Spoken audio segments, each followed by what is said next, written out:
I mean, the book had to end somewhere, these diaries. And it's a long book to begin with.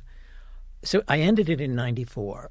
And in 94, which was a good year for me, I had broken through as a novelist that year. That was very important. And I was settled into my relationship with Bill, whom I've been with for 36 years now. And it looks like, and I suppose this was the fiction writer in me, giving it a sort of happy ending, making that be the conclusion of the arc. And yet, there were so many things that I was dealing with. Bill is HIV positive. And we got together in 1989. And, And you were negative. I didn't know it until 1990. I finally took the test in 1990 and learned that I was negative. And I still remember Dr. Horbar in New York.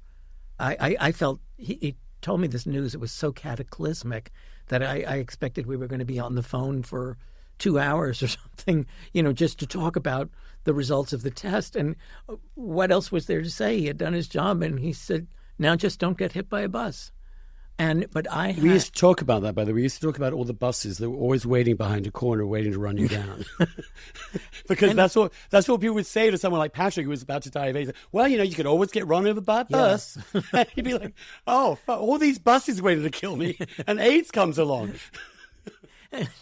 So, so it has this sort of happy ending, but the fact of the matter is, I mean, in the last parts of the diary, okay, I now know my status.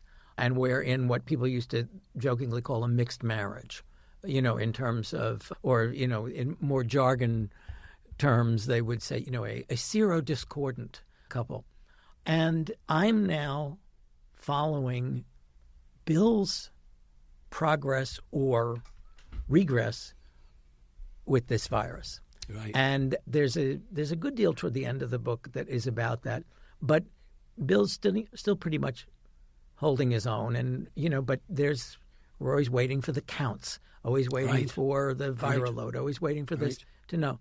Well, so it stops in the fall of 94, and Bill very quickly after that is not well. He is getting very thin.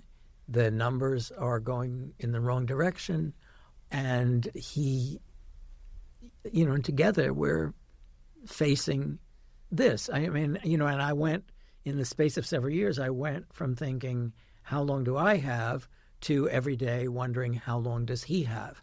And I'm very consciously storing up memories in the last few years of the book, because I don't expect Bill to be around for very long. And we move out of the city early in 96. By that time, he is sort of getting frail. We had a number of reasons to move out. We moved to this nice little attached house in Connecticut. If you don't mind me asking, what were the opportunistic infections he was dealing with? Do you recall? Not many, but the counts were going one way. Below 200. And then he had a wonderful doctor in New York, Dr. Jeff Green, and who, we knew he was getting the best medical care possible, but it was going in the wrong way, and we were running out of time. And then in 1996, the cocktail came in. And this wasn't the case of everybody, but, I don't have to tell you very much about all of this, but he responded instantly. He responded instantly. He celebrated his 80th birthday in April. Wow.